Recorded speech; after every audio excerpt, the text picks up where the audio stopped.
Hello दोस्तों, मैं मनीष कुमार आपके अपने आरएम क्लासेज में स्वागत करता हूं। चलिए दोस्तों, आज हम लोग देखेंगे बिहार सीजीएल 3 स्पार्क पब्लिकेशन का प्रैक्टिस सेट नंबर 11। इससे पहले हम लोगों ने प्रैक्टिस सेट नंबर 10 तक कर लिए हैं। अगर आप लोगों ने नहीं देखा है तो उसे भी ज़रूर देखें, जिससे आपके एग्ज़ाम में एक बेहतरीन तैयारी में सहयोग मिल सकेगी। चलिए आज हम लोग प्रैक्टिस सेट 11 देखेंगे, जिसमें हम लोग सामान्य अध्ययन और विज्ञान के सभी प्रश्नों को देखेंगे। तो हमारा आज का पहला प्रश्न है सामान्य अध्ययन से। तो आप लोग भी इसका उत्तर करते रहें और हमें ज़रूर बताएं कि आपके कितने उत्तर सही हो रहे हैं। चलिए हम लोग आज का पहला प्रश्न देखते हैं, जो सामान्य अध्ययन से है। क्या कह रहा है? भारतीय संविधान में समवर्ती सूची की संकल्पना किस देश के संविधान से ली गई है? आपके पास ऑप्शन ए है मलेशिया, बी है अमेरिका, सी है ऑस्ट्रेलिया और डी है क्यूबा। तो इसका सही उत्तर हो जाएगा आपका ऑप्शन नंबर सी, ऑस्ट्रेलिया। तो समवर्ती सूची जो है वो कहाँ से ली गई है? ऑस्ट्रेलिया से। और ये किस अनुसूची के अंतर्गत आती है? तो ये 7वीं अनुसूची के अंतर्गत आती है। हमारे संविधान में कुल कितने अनुसूची हैं? तो हमारे संविधान में कुल 12 अनुसूची हैं और मूल संविधान में कितने थे? तो 8। तो 7वीं अनुसूची में 3 सूचियाँ आती है, राज्य सूची, संघ सूची और समवर्ती सूची। तो ये समवर्ती सूची के अंतर्गत आता है। चलिए अब हम लोग चलते हैं अगले प्रश्न नंबर 2 पे। किस वर्ष ब्रिटिश संसद ने यह एक्ट पारित किया कि ईस्ट इंडिया कंपनी की शक्ति अब ब्रिटिश शासक को हस्तांतरित की जा रही है? आपके पास ऑप्शन है, ए में है 1911 ईस्वी, बी 1795 ईस्वी, सी 1858 ईस्वी और डी 1767 ईस्वी। तो इसका सही उत्तर क्या हो जाएगा आपका? ऑप्शन नंबर सी, 1858 ईस्वी। और ये कब हुआ था? तो 1857 के क्रांति के बाद हुआ था। चलिए अब हम लोग चलते हैं अगले प्रश्न नंबर 3। एशिया का पहला डॉल्फिन शोध संस्थान किस शहर में स्थापित किया गया? आपके पास ऑप्शन ए है चेन्नई, बी है पटना, सी है हैदराबाद, डी है नई दिल्ली। तो इसका सही उत्तर हो जाएगा आपका ऑप्शन नंबर बी, पटना में। ठीक है, और पटना में भी कहाँ? तो पटना विश्वविद्यालय के अंदर किया गया है। ठीक है, और विक्रमशिला गंगात्मक डॉल्फिन अभ्यारण्य ये जो है ये कहाँ खोला गया है? तो ये आपका भागलपुर में खोला गया है। ठीक है, चलिए अब हम लोग चलते हैं अगले प्रश्न नंबर 4 पे।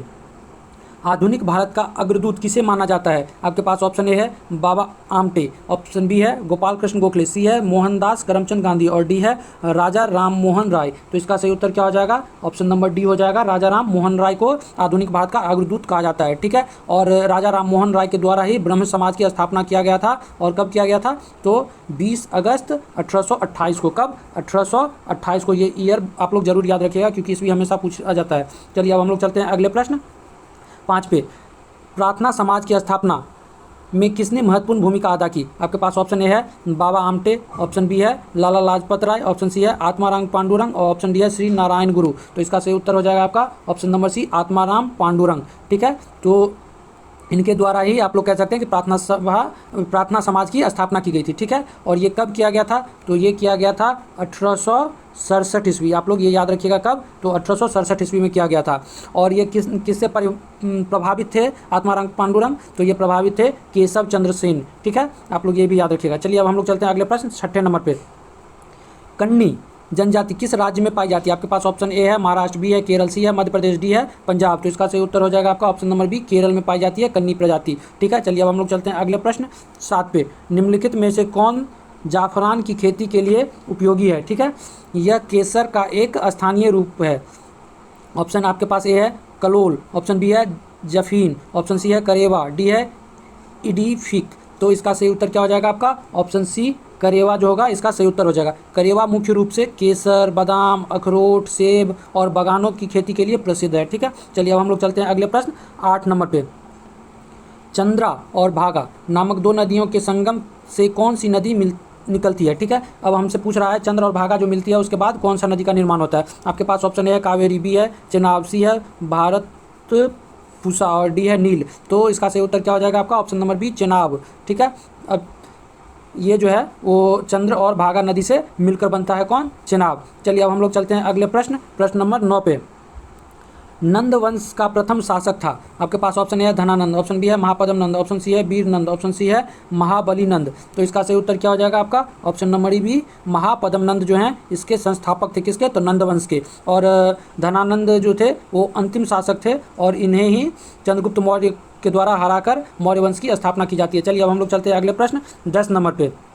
हमारा 10 नंबर का प्रश्न क्या कह रहा है? अशोक ने किसे प्रचारित कर अपने साम्राज्य को एकजुट रखने का प्रयास किया? आपके पास ऑप्शन ए है बेलकू, ऑप्शन बी है चिकोडा, ऑप्शन सी है ढोना, ऑप्शन डी है धम। तो इसका सही उत्तर क्या हो जाएगा? ऑप्शन डी धम जो हो जाएगा इसका सही उत्तर है। और धम क्या था? तो इसमें एक आचार संहिता थी, ठीक है। धम क्या था? तो एक आचार संहिता थी और ये जीवन का तरीका था, ठीक है। जीवन जीने का तरीका इसमें बताया गया है। चलिए अब हम लोग चलते हैं अगले प्रश्न 11 पे।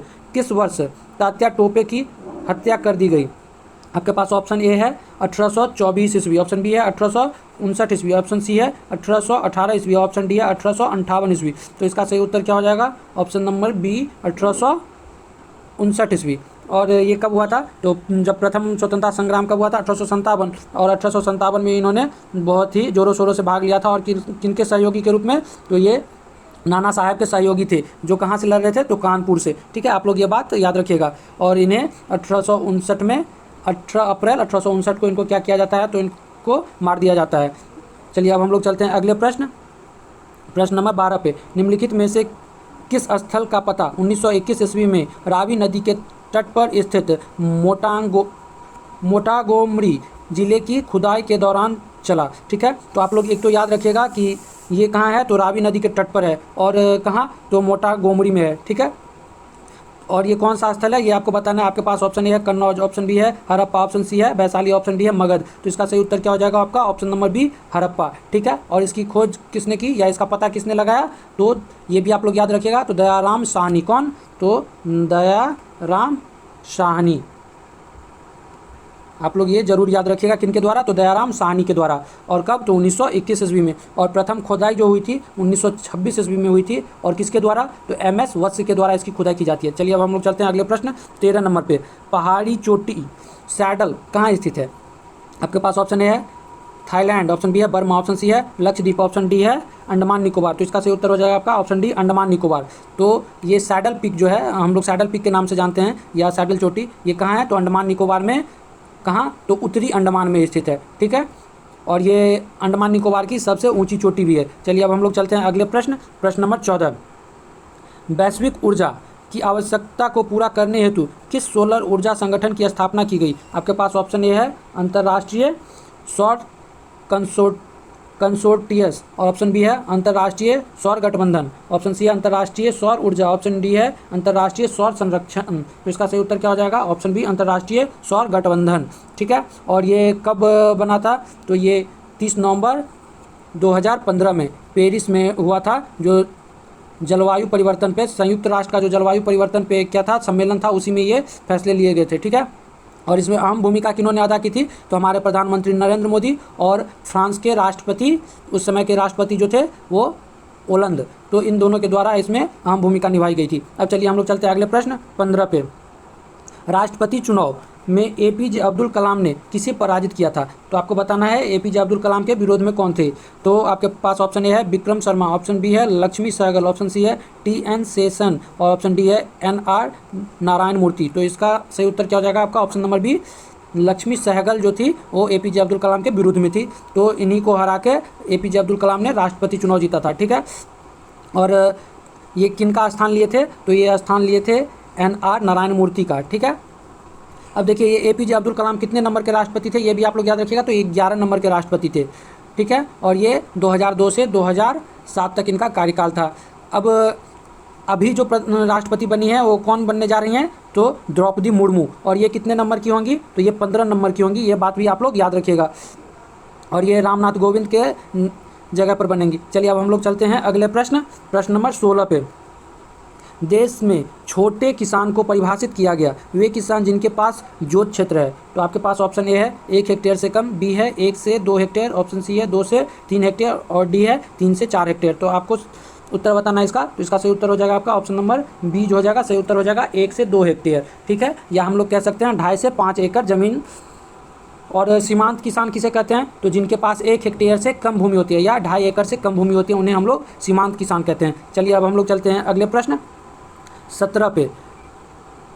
भरतनाट्यम में निम्न में से किस यंत्र का इस्तेमाल किया जाता है? आपके पास ऑप्शन है मृदंग, ऑप्शन बी है मंडोलिन, ऑप्शन सी है गिटार, ऑप्शन डी है सितार। तो इसका सही उत्तर हो जाएगा आपका ऑप्शन नंबर ए मृदंग, ठीक है। और इसमें कौन कौन सी वाद्य यंत्र का इस्तेमाल किया जाता है? तो इसमें झांझ, बांसुरी, ठीक है, नागस्वरम और मृदंग, बीना, इन सारे इंस्ट्रूमेंट का इस्तेमाल किया जाता है। अब हम लोग चलते हैं अगले प्रश्न, प्रश्न नंबर 18 पे। 1854 से 1856 में क्रीमियन युद्ध किसके बीच लड़ा गया? आपके पास ऑप्शन ए है रूस और तुर्की, ऑप्शन बी है यूएसए और इंग्लैंड, ऑप्शन सी है रूस और जापान, और ऑप्शन डी है इंग्लैंड और फ्रांस। तो इसका सही उत्तर क्या हो जाएगा? तो इसका सही उत्तर हो जाएगा आपका 18 का ए, रूस और तुर्की। ठीक है, तो ये क्रीमियन युद्ध जो है वो कब से कब तक? तो 1854 की जगह ये यहाँ पे 1853 होना चाहिए था। 1853 से 1856 तक लड़ा गया है। ठीक है, और ये किसके किसके बीच होता है? तो ये जो होता है, एक साइड रूस रहता है और दूसरी साइड ब्रिटेन, फ्रांस, तुर्की और सार्डिनिया रहता है। ठीक है, इन्हीं के बीच होता है। और ये युद्ध जो है वो पेरिस की संधि से समाप्त होती है। ये बात भी आप लोग याद रखिएगा, कौन सी? तो पेरिस की संधि। ठीक है, आप लोग ये याद रखिएगा, कौन सा? पेरिस की संधि से ये समाप्त होती है। चलिए अब हम लोग चलते हैं अगले प्रश्न, प्रश्न नंबर 19 पे। लास्ट सपर एक प्रसिद्ध रिनेसेंस चित्रकारी किसकी श्रेष्ठ कृति थी? आपके पास ऑप्शन ए है माइकल एंजेलो, ऑप्शन बी है टिटियन, ऑप्शन सी है Leonardo da Vinci, option D है राफेल। तो इसका सही उत्तर हो जाएगा आपका option number C, Leonardo da Vinci की ये चित्रकारी थी। कौन सा? तो लास्ट सपर। और लियोनार्डो दा विंची को क्या कहा जाता है? तो इनको यूनिवर्स मैन भी कहा जाता है। ठीक है, और इनकी और कौन कौन सी पेंटिंग थी? तो इनकी और पेंटिंग थी मोनालिसा, जो बहुत ही इंपॉर्टेंट है, आप लोग इसे याद रखिएगा। Mona Lisa, last supper, lady with the ermine. ठीक है, आप लोग इसे याद रखिएगा। चलिए अब हम लोग चलते हैं अगले प्रश्न 20 पे। वारामिहिर थे, आपके पास ऑप्शन ए है एक एस्ट्रोनट, बी है एक स्पेस शटल, ऑप्शन सी है एक पावर स्टेशन, और ऑप्शन डी है एक प्राचीन खगोलविद जिसको एस्ट्रोनॉमर भी कहा जाता है। तो आपके पास ये ऑप्शन है, आपको उत्तर बताने हैं। तो इसका उत्तर हो जाएगा ऑप्शन डी, एक प्राचीन खगोलविद। ठीक है, और इन्हें एक गणितज्ञ भी कहा जाता है। और इनकी कुछ पुस्तक हैं जो बहुत ही इंपॉर्टेंट है, उन्हें आप लोग याद रखिएगा, जैसे बृहद जातक। ठीक है, दूसरा क्या है? बृहद संहिता, और तीसरा है पंच सिद्धांतिका। तो इन तीनों पुस्तक को आप लोग जरूर याद रखिएगा, क्योंकि इनमें त्रिकोणमिति से जुड़े सूत्र हैं। चलिए अब हम लोग चलते हैं अगले प्रश्न 21 नंबर पे। स्वयं अपने से बात करने वाला को कहा जाता है? आपके पास ऑप्शन है आराम की नौकरी, ऑप्शन बी है स्वगत भाषी, ऑप्शन सी है निराशावादी, ऑप्शन डी है फिलेंथ्रोपिस्ट। तो इसका सही उत्तर क्या हो जाएगा? आपका ऑप्शन नंबर बी जो हो जाएगा स्वगत भाषी, इसका सही उत्तर हो जाएगा। अब चलिए हम लोग चलते हैं, स्वगत भाषी किसे कहते हैं? तो जो अपने से जोर जोर के बोल के बातें करते हैं उन्हें स्वगत भाषी कहा जाता है। चलिए अब हम लोग चलते हैं अगले क्वेश्चन, क्वेश्चन नंबर 22 पे। ब्रिभंस घाटी बनती है, आपके पास ऑप्शन ए है दो एंटीक्लाइजन के बीच, ऑप्शन बी है दो भ्रंशों के बीच, ऑप्शन सी है अभिनत द्रोणी का कटाव, ऑप्शन डी है ज्वालामुखीय उद्भेदन के कारण। तो इसका सही उत्तर क्या हो जाएगा? दो भ्रंशों के बीच जो बनता है उसे ही हम लोग ब्रिभंस घाटी कहते हैं। ठीक है, अब चलिए हम लोग चलते हैं अगले प्रश्न 23 नंबर पे। अफ्रीका में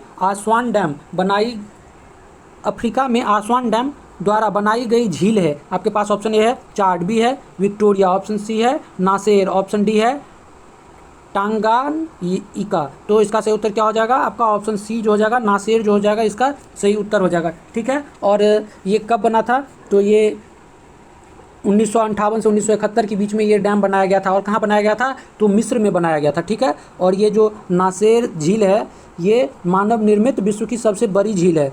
ठीक है, चलिए अब हम लोग चलते हैं अगले क्वेश्चन नंबर 24 पे।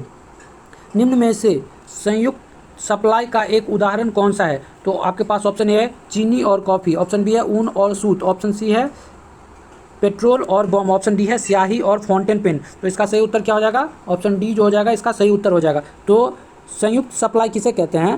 तो जब एक ही प्रकार से दो या दो से अधिक पदार्थ उत्पन्न हो तो उसे हम लोग क्या कहते हैं? संयुक्त सप्लाई कहते हैं। तो हम लोग जैसे कि फाउंटेन पेन बना रहे होते हैं तो उसी दौरान उसी प्रक्रिया में हम लोग स्याही मतलब भी बना लेते हैं, तो इसीलिए ये हमारा सही उत्तर है।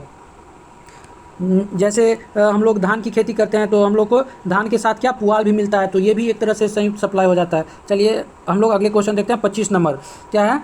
तो बिंदुसार के शासन के दौरान अशांति कहाँ थी? आपके पास ऑप्शन ए है उज्जैनी, ऑप्शन बी है पुष्पलावती, ऑप्शन सी है तक्षशिला, ऑप्शन डी है राजगृह। तो इसका सही उत्तर क्या हो जाएगा? ऑप्शन सी, तक्षशिला में जो हुआ था वो अशांति हुई थी। और इसे दबाने के लिए, इस विद्रोह को दबाने के लिए किसे भेजा गया था? तो पहले बिंदुसार अपने पहले पुत्र सुसीम को भेजते हैं और उसके बाद अशोक को भेजते हैं। ठीक है, और बिंदुसार को क्या कहा जाता है? तो अमित्र घोष। आप लोग ये याद रखिएगा, बिंदुसार को क्या कहा जाता है? तो अमित्र घोष कहा जाता है। ठीक है, क्या? अमित्र घात कहा जाता है। क्या कहा जाता है? तो अमित्र घात कहा जाता है। ये आप लोग याद रखिएगा, बिंदुसार को अमित्र घात। तो अमित्र घात का मतलब क्या होता है?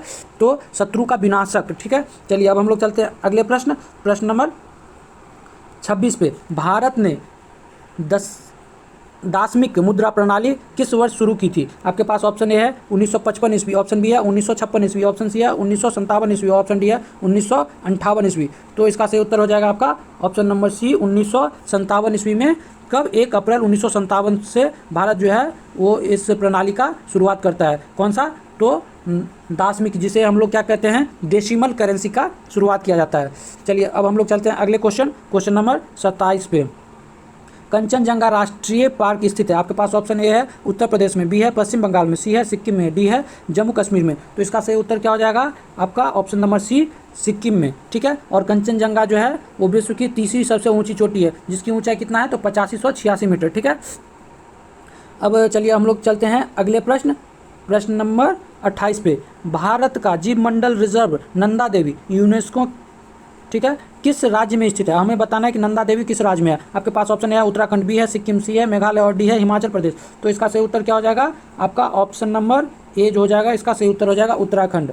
ठीक है, अब चलिए हम लोग चलते हैं अगले प्रश्न 29 पे। और 29 नंबर प्रश्न क्या है? किसी मरु क्षेत्र में मृदा अपरदन को रोका जा सकता है। आपके पास ऑप्शन है परिरेखा हल चालन द्वारा, ऑप्शन बी है खेती की खाद का प्रयोग करके, ऑप्शन सी है पेड़ लगाकर या वनारोपण द्वारा, ऑप्शन डी है फसल आवर्तन द्वारा। तो इसका सही उत्तर क्या हो जाएगा? ऑप्शन नंबर सी, इसका पेड़ लगाकर या वनारोपण के द्वारा हम लोग मृदा अपरदन को रोक सकते हैं। ठीक है, और मिट्टी के अध्ययन को क्या कहते हैं ये भी आप लोग याद रखिएगा। तो मिट्टी के अध्ययन को क्या कहा जाता है? तो पेडोलॉजी कहा जाता है। ठीक है, चलिए अब हम लोग चलते हैं अगले प्रश्न, प्रश्न नंबर 30 पे। भारत में तेल की पहली परिष्करणशाला स्थापित की गई। आपके पास ऑप्शन है बरौनी में, ऑप्शन बी है विशाखापट्टनम में, ऑप्शन सी है डिगबोई में, ऑप्शन डी है मुंबई में। तो इसका सही उत्तर क्या हो जाएगा? Option number C, Digboi. और डिगबोई कहाँ है? तो असम में है। तो यहाँ तेल परिष्करणशाला स्थापित किया गया था, जो भारत का ही नहीं, ये एशिया का पहला था। और ये कब किया गया था? तो 1901 ईस्वी। कब? 1901 ईस्वी में किया गया था। ये बात आप लोग याद रखिएगा। और असम में एक दूसरा कौन सा है? तो नुमालीगढ़ में है। ठीक है, बिहार में कहाँ है? तो बिहार में बरौनी में है, पश्चिम बंगाल में हल्दिया में है, ओडिशा में पारादीप में है, और तमिलनाडु में नागपट्टनम में है। ये बात भी आप लोग याद रखिएगा। चलिए अब हम लोग चलते हैं अगले प्रश्न 31 पे। कठियावाड़ पेनिनसुला किस राज्य में स्थित है? आपके पास ऑप्शन है तेलंगाना, ऑप्शन बी है मैसूर, ऑप्शन सी है केरल, ऑप्शन डी है सौराष्ट्र। तो इसका सही उत्तर हो जाएगा आपका ऑप्शन डी, सौराष्ट्र जो है वो कठियावाड़ पेनिनसुला में है। ठीक है, जब 1950 में क्या हुआ था? तो सौराष्ट्र को एक राज्य बना दिया गया था। लेकिन जब भाषाई आधार पर 1956 में फिर से पुनर्गठन किया गया, तो सौराष्ट्र को जो है वो बम्बई राज्य में मिला दिया गया। लेकिन 1960 में बम्बई से अलग होकर गुजरात राज्य बनाया जाता है, और इसी गुजरात में कठियावाड़ क्षेत्र को डाल दिया जाता है। चलिए अब हम लोग चलते हैं अगले प्रश्न, प्रश्न नंबर 32 पे। गांधार कला मिश्रण थी। आपके पास ऑप्शन है मूर्ति कलाओं की भारतीय और यूनानी शैलियों का, ऑप्शन बी है मूर्ति कलाओं की भारतीय और चीनी शैलियों का, ऑप्शन सी है मूर्ति कलाओं की भारतीय और पारसी शैलियों का, ऑप्शन डी है इनमें से कोई भी नहीं। तो इसका सही उत्तर क्या हो जाएगा? ऑप्शन नंबर ए, मूर्ति कलाओं की भारतीय और यूनानी शैलियों का। और इसे कनिष्क के काल में, ठीक है, सबसे ज़्यादा प्रसिद्धि मिली थी, या सबसे ज़्यादा विकास जो हुआ था वो कनिष्क के काल में ही हुआ था, और इसे यूनानी रोमन शैली भी कहते हैं। चलिए अब हम लोग चलते हैं अगले क्वेश्चन, क्वेश्चन नंबर 33 पे। मुहम्मद गवान के राज्य में एक प्रसिद्ध वजीर और वकील था। आपके पास ऑप्शन ए है कश्मीर, ऑप्शन बी है मैसूर, ऑप्शन सी है बहमनी, ऑप्शन डी है गुजरात। तो इसका सही उत्तर क्या हो जाएगा? ऑप्शन सी जो हो जाएगा बहमनी, ये सही उत्तर है। ठीक है, और बहमनी सल्तनत का संस्थापक किसे माना जाता है? तो अलाउद्दीन बहमन शाह को बहमनी साम्राज्य का संस्थापक माना जाता है। ये भी आप लोग याद रखिएगा। ठीक है, अब चलते हैं हम लोग अगले क्वेश्चन, क्वेश्चन नंबर 34 पे। गृहस्थियों द्वारा खरीदी गई उपभोक्ता, ठीक है, क्या है क्वेश्चन? गृहस्थियों द्वारा खरीदी गई उपभोक्ता वस्तुओं तथा सेवाओं की औसत कीमत को मापने वाला एक सूचकांक है। आपके पास ऑप्शन ए है जीवन निर्वाह की लागत का सूचकांक, ऑप्शन बी है थोक कीमत सूचकांक, ऑप्शन सी है उपभोक्ता कीमत सूचकांक, और ऑप्शन डी है मानव विकास सूचकांक। तो 34 का सही उत्तर क्या हो जाएगा आपका? ऑप्शन नंबर सी, उपभोक्ता कीमत सूचकांक जो हो जाएगा इसका सही उत्तर है। ठीक है, अब चलिए हम लोग चलते हैं अगले प्रश्न, प्रश्न नंबर 35 पे। 35 नंबर प्रश्न क्या है? अल्पाधिकार में होते हैं? आपके पास ऑप्शन है एक विक्रेता, ऑप्शन बी है कुछ विक्रेता, ऑप्शन सी है दो विक्रेता, ऑप्शन डी है तीन विक्रेता। तो इसका सही उत्तर क्या हो जाएगा? ऑप्शन बी कुछ विक्रेता। ठीक है, अब चलिए अगले क्वेश्चन पे चलते हैं। 36 नंबर, भारत में राष्ट्रीय आय का आकलन किया जाता है। आपके पास ऑप्शन है व्यय विधि द्वारा, ऑप्शन बी है उत्पाद और आय विधियों द्वारा, ऑप्शन सी है उत्पाद विधि द्वारा और ऑप्शन डी है आय विधि द्वारा। तो इसका सही उत्तर हो जाएगा आपका ऑप्शन नंबर बी उत्पाद और आय विधियों द्वारा। ठीक है, अब चलिए हम लोग चलते हैं अगले प्रश्न। और ये इसका आकलन सबसे पहले किसने किया था राष्ट्रीय आय का? तो ये बात आप लोग को पता होगा, तो दादा भाई नौरोजी के द्वारा ये किया जाता है। हमारा अगला प्रश्न 37, भारत और पाकिस्तान के बीच सीमा रेखा का सीमांकन करने के लिए 1947 ईस्वी में बाउंड्री कमीशन सीमांकन आयोग की अध्यक्षता किसने की थी? तो आपको इसका सही उत्तर बताना है। आपके पास ऑप्शन ए है सर रेडक्लिफ, ऑप्शन बी है हेंडरसन ब्रुक्स, ऑप्शन सी है कृष्णा मेनन, ऑप्शन डी है मैकमोहन। तो इसका सही उत्तर क्या हो जाएगा आपका? Option number A sir Radcliffe. ठीक है, तो ये कब किया गया था? तो 1947 में। और ये इनका रिपोर्ट कब आया था? तो इनका रिपोर्ट 17 अगस्त 1947 को प्रकाशित किया गया था। ठीक है, और मैकमोहन जो है भारत और चीन के बीच सीमा का निर्धारण किया जाता है किए थे, या आप लोग इसे कह सकते हैं कि भारत और तिब्बत के बीच। ठीक है, चलिए, और ये कब किया गया था? तो 1914 में मैकमोहन रेखा खींचा गया था। अब चलिए हम लोग चलते हैं अगले प्रश्न नंबर 38 पे। फासिज्म क्या है? फासिज्म विश्वास करता है। आपके पास ऑप्शन ए है विखंडित अनेक दलों की प्रणाली में, आपके पास बी है प्रबल अनेक दलों की प्रणाली में, ऑप्शन सी है एक दल की प्रणाली में, ऑप्शन डी है दो दलों की प्रणाली में। तो 38 का सही उत्तर क्या हो जाएगा आपका? ऑप्शन नंबर सी एक दल की प्रणाली में जो है वो फासिज्म विश्वास करती है। ठीक है, और ये मुसोलिनी द्वारा इटली में संगठित किया गया। तानाशाह को फासिज्मवाद कहा जाता है। और ये कब किया गया था? तो 1919 ईस्वी में प्रारंभ किया गया था। चलिए अब हम लोग चलते हैं अगले प्रश्न 39 पे। निम्न में से कौन सा आयोग संवैधानिक निकाय नहीं है? आपके पास ऑप्शन ए है वित्त आयोग, ऑप्शन बी है संघ लोक सेवा आयोग, ऑप्शन सी है कर्मचारी चयन आयोग और ऑप्शन डी है चुनाव आयोग। तो इसका सही उत्तर क्या हो जाएगा आपका? ऑप्शन नंबर सी कर्मचारी चयन आयोग जो है वो संवैधानिक निकाय नहीं है। देखिए वित्त आयोग जो है वो 280 के अनुच्छेद 280 में है वित्त आयोग, कितना? अनुच्छेद 280। संघ लोक सेवा आयोग कितने में है? तो संघ लोक सेवा आयोग जो है वो अनुच्छेद 315 में है। ठीक है, और चुनाव आयोग कब है? तो चुनाव आयोग अनुच्छेद कितने में है? तो 324 में चुनाव आयोग है। तो ये सारी बातें आप लोग याद रखिएगा। और कर्मचारी आयोग हो गया और नीति आयोग हो गया, ये सब जो है वो संवैधानिक निकाय नहीं है। चलिए अब हम लोग चलते हैं अगले प्रश्न नंबर 40 पे। भारत में पुर्तगालियों का पहला गवर्नर था। आपके पास ऑप्शन ए है अल्बुकर्क, ऑप्शन बी है डी अल्मीडा, ऑप्शन सी है वास्को डिगामा और ऑप्शन डी है वार्थोलोमियो दियाज। तो इसका सही उत्तर क्या हो जाएगा? इसका सही उत्तर हो जाएगा आपका option number B D Almeida. ठीक है, अब हम लोग चलते हैं। और आप लोग ये बात भी याद रखिएगा वास्को डिगामा भारत कब आते हैं? तो 20 मई 1498 को वास्को डिगामा जो हैं वो कहाँ के पुर्तगाली यात्री होते हैं, वो भारत आते हैं। जिन कालीकट के तट पे यहाँ पे कौन? तो जेमोरिन इनका स्वागत करते हैं। ये सारी बातें भी आप लोग याद रखिएगा। अब हम लोग चलते हैं अगले प्रश्न 41 पे। विलियम बेंटिक द्वारा निम्न में से किस सुधारक उपाय को लागू नहीं किया गया था? आपके पास ऑप्शन ए है दास्तां का अंत, ऑप्शन बी है ठगों का अंत, ऑप्शन सी है सती प्रथा का अंत, ऑप्शन डी है धर्म में परिवर्तन के कारण असमर्थताओं को दूर करना। तो इसका सही उत्तर क्या हो जाएगा आपका? ऑप्शन नंबर ए जो हो जाएगा वो सही उत्तर है। दासदा का अंत कौन किया था? तो एलन बरो के द्वारा कब किया गया था? तो 1843 में। ठीक है, एलन बरो के द्वारा किया गया था। और ठगी प्रथा का अंत कब किया जाता है?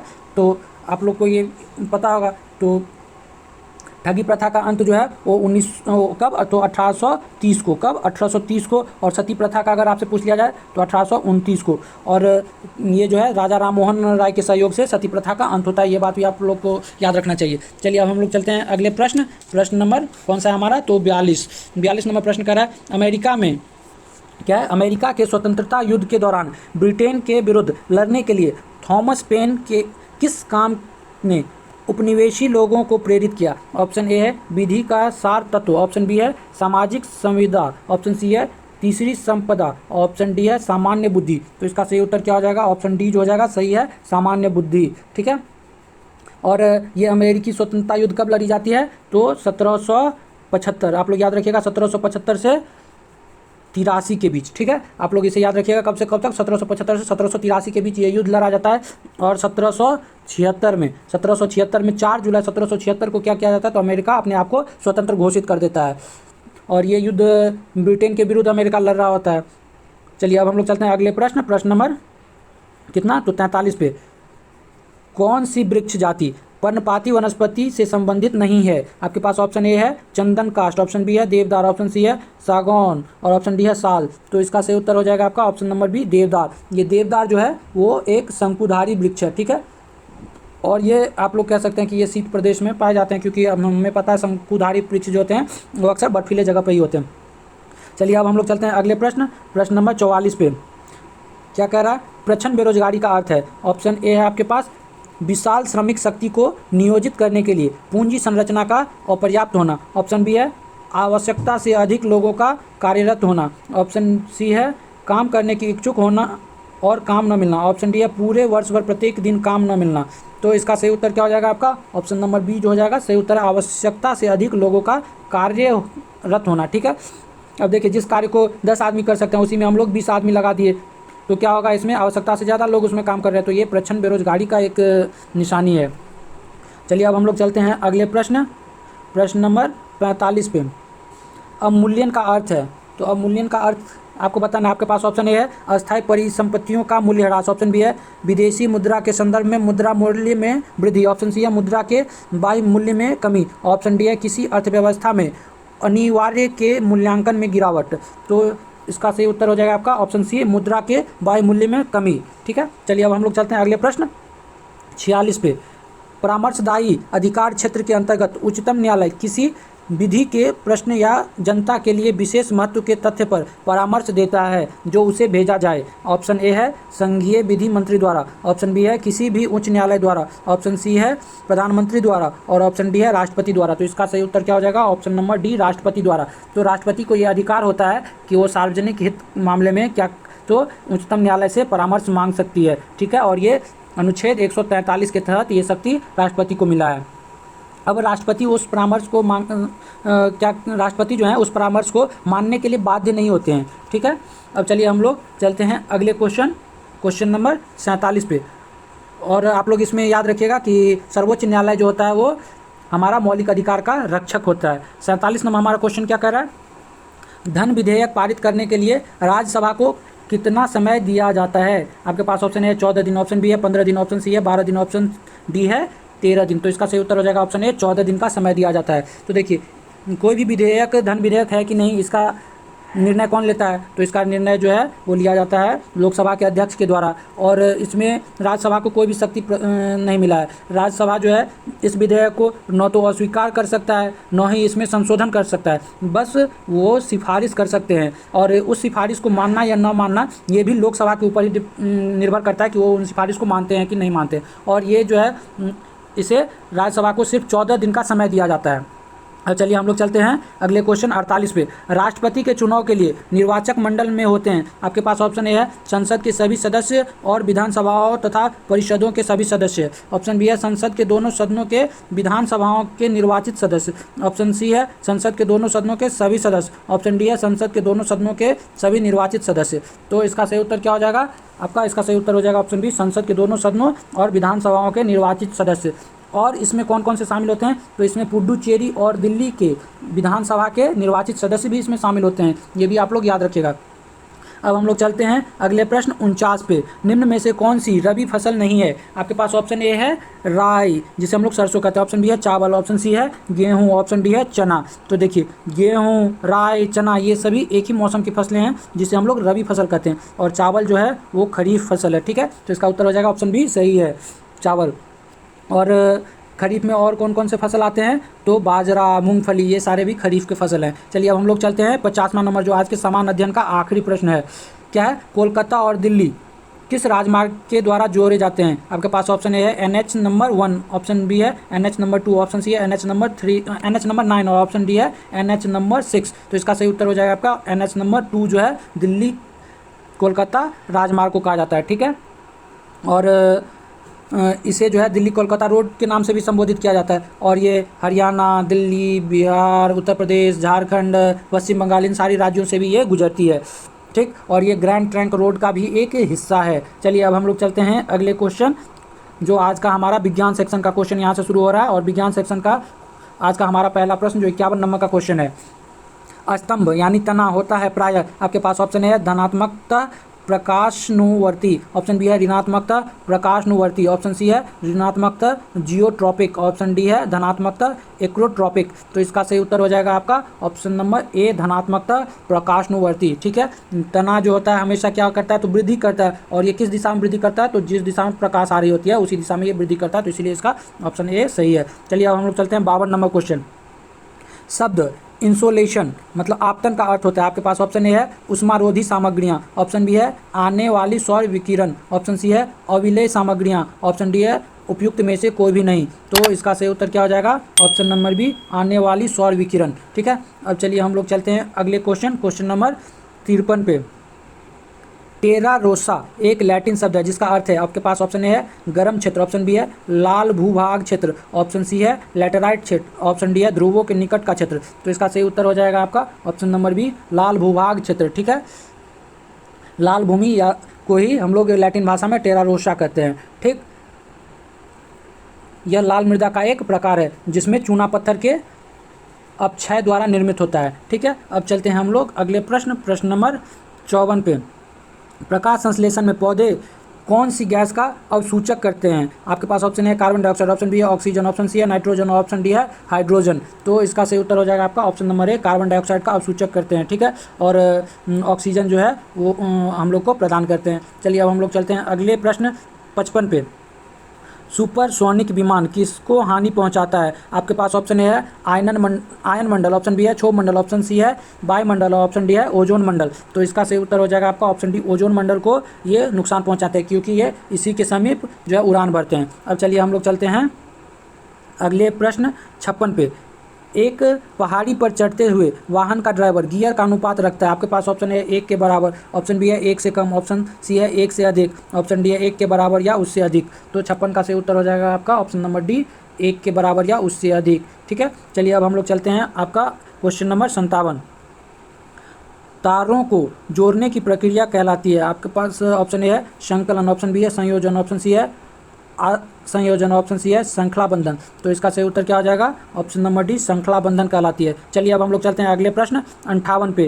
कंप्यूटर में गणनाएं करने के लिए कौन सा अवयव मुख्यतः उत्तरदायी होता है, आपके पास ऑप्शन ए है random access memory, option B है कंट्रोल यूनिट, ऑप्शन सी है arithmetic logical unit, option D है हार्ड डिस्क। तो इसका सही उत्तर हो जाएगा option C arithmetic logic unit. ठीक है, जिसे हम लोग ALU भी कहते हैं, और ये CPU का एक हिस्सा होता है या एक भाग होता है। चलिए अब हम लोग चलते हैं क्वेश्चन नंबर 59 पे।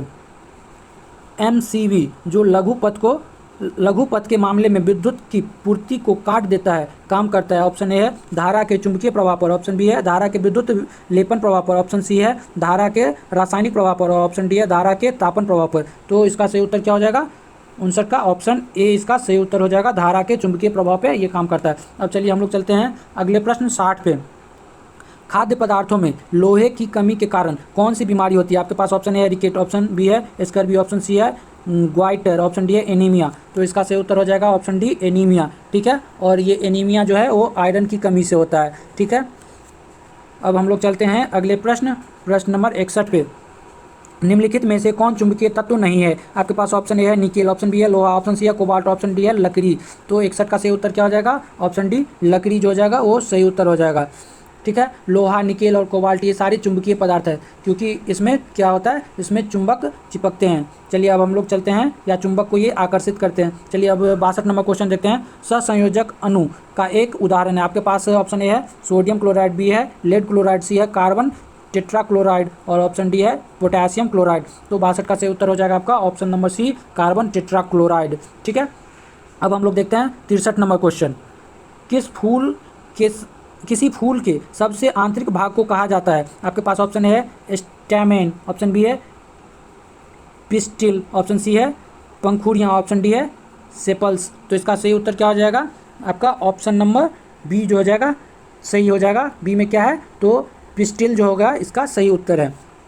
अब हम लोग चलते हैं अगले क्वेश्चन 64 नंबर पे। 64 नंबर क्वेश्चन क्या करा है, निम्नलिखित में से किसने जीवों को 5 जगतों में वर्गीकृत किया है, आपके पास ऑप्शन ए है व्हिटकर, बी है विलियमसन, ऑप्शन सी है अलेक्जेंडर, ऑप्शन डी है लॉरेंस। तो इसका सही उत्तर हो जाएगा आपका ऑप्शन नंबर ए व्हिटकर। ठीक है, तो ये 5 किंगडम में इन्होंने विभाजित किया था, ठीक है।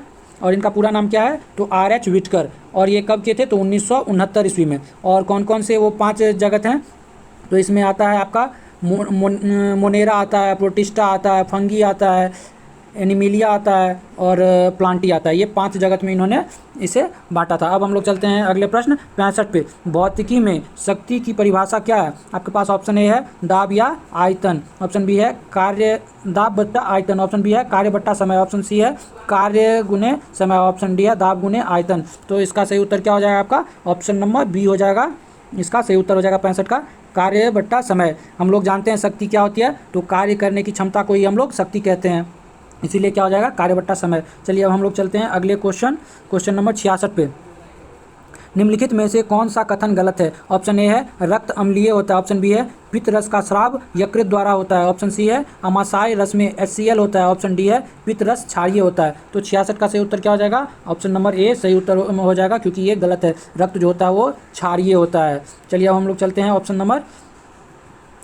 क्वेश्चन नंबर 67 पे। निम्नलिखित में से सदिश राशि, आपके पास ऑप्शन ए है वेग, ऑप्शन बी है द्रव्यमान, ऑप्शन सी है समय, ऑप्शन डी है लंबाई। तो इसका सही उत्तर क्या हो जाएगा? ऑप्शन नंबर ए वेग जो है वो सदिश राशि है। अगर इसको आप लोग ट्रिक के माध्यम से सदिश और अदिश को याद रखना चाहते हैं तो आप लोग हमारे चैनल पे एक सीरीज का सेशन चल रहा है, उसी पे आप लोग जाके इसे देखिए, आप लोग को बहुत ही पसंद आएगा और आप लोग इसे आसानी से याद रख सकते हैं। चलिए अब हम लोग चलते हैं अगले प्रश्न नंबर 68 पे।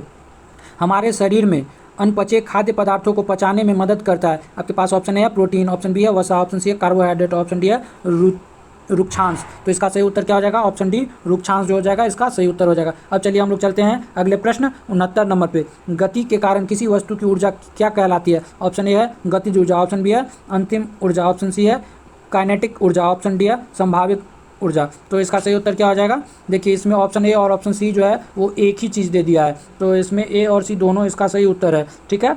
ए और सी दोनों सही उत्तर है, क्योंकि काइनेटिक एनर्जी को ही हम लोग क्या कहते हैं? तो गतिज ऊर्जा कहते हैं। और काइनेटिक एनर्जी का फॉर्मूला आप लोग को पता होगा, KE = क्या होता है? ½ mv², ठीक है।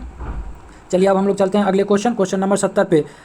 माचिस की तिल्ली के बाएं परत पर एंटीमनी ट्राइसल्फाइड का मिश्रण होता है, वह किससे बना होता है? आपके पास ऑप्शन ए है पोटेशियम सल्फेट, ऑप्शन बी है पोटेशियम क्लोरेट, ऑप्शन सी है क्लोरिक एसिड, ऑप्शन डी है मैग्नीशियम क्लोराइड। तो इसका सही उत्तर क्या हो जाएगा? आपका ऑप्शन नंबर बी जो हो जाएगा इसका सही उत्तर है पोटेशियम क्लोरेट। चलिए अब हम लोग चलते हैं अगले प्रश्न 71 नंबर पे। वह बाइबल जो सर्कुलर मोशन वृत्तीय गति के दौरान मौलिक रूप से अंदर की ओर कार्य करता है। आपके पास ऑप्शन ए है केंद्र पसारी बल, ऑप्शन बी है केंद्र पसारी बल, ठीक है। और ऑप्शन सी है गुरुत्वाकर्षण बल, ऑप्शन डी है जड़त्वीय बल। तो देखिए ऑप्शन ए में जो है वो इंग्लिश में आप लोग को ज़्यादा आसानी होगा, इंग्लिश में क्या है? तो सेंट्रीपिटल और सेंट्रीफ्यूगल। तो 71 का सही उत्तर क्या हो जाएगा? आपका ऑप्शन नंबर ए जो हो जाएगा वो सही है सेंट्रीपिटल, ठीक है। सेंट्रीपिटल ये जो है वो अंदर की ओर कार्य करता है और सेंट्रीफ्यूगल जो है वो बाहर की ओर कार्य करता है। चलिए अब हम लोग चलते हैं अगले प्रश्न 72 पे। स्पष्ट प्रतिनिधित्व तभी सुनी जा सकती है जब परावर्तन सतह की ध्वनि स्रोत से न्यूनतम दूरी हो। लगभग आपको बताना है। आपके पास ऑप्शन है 10 मीटर, ऑप्शन बी है 17 मीटर, ऑप्शन सी है 34 मीटर, ऑप्शन डी है 50 मीटर। तो इसका सही उत्तर क्या हो जाएगा? ऑप्शन नंबर बी जो हो जाएगा इसका सही उत्तर है 17 मीटर, ठीक है। ये 16.5 मीटर के आसपास होता है। चलिए अब हम लोग चलते हैं अगले प्रश्न नंबर 73 पे। कीट निम्नलिखित में से संबंधित है। आपके पास ऑप्शन है पोरीफेरा, ऑप्शन बी है सिलनट्रेटा, ऑप्शन सी है एनिलिडा, ऑप्शन डी है ऑर्थोपोडा। तो इसका सही उत्तर क्या हो जाएगा? ऑप्शन डी ऑर्थोपोडा जगत में ये आते हैं और इनके 3 जोड़ी टांगे होते हैं, संयुक्त नेत्र होते हैं और ट्रैंकिया कीट वर्ग की विशेषता है, ठीक है। अब हम लोग चलते हैं अगले प्रश्न 74 पे। 74 नंबर प्रश्न है गैमीट की शुद्धता के नियम का प्रतिपादन किया। ऑप्शन ए है हार्विन ने, ऑप्शन बी है मेंडल ने, ऑप्शन सी है रदरफोर्ड ने, ऑप्शन डी है मेंडलिफ ने। तो इसका सही उत्तर क्या हो जाएगा? ऑप्शन बी मेंडल जो है उनके द्वारा गैमीट की शुद्धता का नियम प्रतिपादित किया गया है, ठीक है। और मेंडल की आनुवांशिकता के 3 नियम हैं, ये भी आप लोग याद रखिएगा। चलिए अब हम लोग चलते हैं अगले प्रश्न नंबर 75 जो आज के सेशन का हमारा आखिरी प्रश्न है। क्या है, रेडियोधर्मिता की खोज किसने की? आपके पास ऑप्शन ए है हेनरी बेकुरल, ऑप्शन बी है सत्येंद्र नाथ बोस, ऑप्शन सी है Jons Jacob Berzelius, option D है अल्बर्ट आइंस्टाइन। तो 75 का सही उत्तर क्या हो जाएगा? हेनरी बेकुरल जो हो जाएगा इसका सही उत्तर हो जाएगा। और ये क्या थे? तो ये फ्रांस के वैज्ञानिक थे। और ये कब इन्होंने दिया था? तो ये 1896 ईस्वी में, ठीक है, रेडियोधर्मिता की खोज की थी। तो आज के लिए हम लोग इतना ही रखते हैं। अगर आपको ये सेशन हमारा पसंद आया हो तो आप लोग इसे लाइक कर दीजिए, अपने दोस्तों के साथ इसे शेयर भी कर दीजिए, ताकि उन्हें भी इससे अपने एग्जाम में एक बहुत ही ज़्यादा सहयोग मिल सके, ठीक है। और आप लोग अगर हमारे चैनल पर नए हैं तो आप लोग इसे सब्सक्राइब कर लीजिए और बेल आइकन की बटन को भी प्रेस कर लीजिए, ताकि हमारी नई वीडियो जब भी आए तो आपको इसका नोटिफिकेशन मिले और आप लोग उससे भी अपने एग्जाम की तैयारी में एक सहयोग ले सके। तो चलिए दोस्तों, अगर इसका PDF अगर आप लोग को चाहिए तो हमारे टेलीग्राम चैनल पर ज्वाइन होइए और वहाँ से इसका PDF प्राप्त कर लीजिए। तो आज के लिए हम लोग इतना ही रखते हैं। हम लोग फिर मिलेंगे अगले सेशन में, जो हमारा प्रैक्टिस सेट नंबर 12 होगा, ठीक है। चलिए तब तक के लिए इतना ही। धन्यवाद। जय हिंद।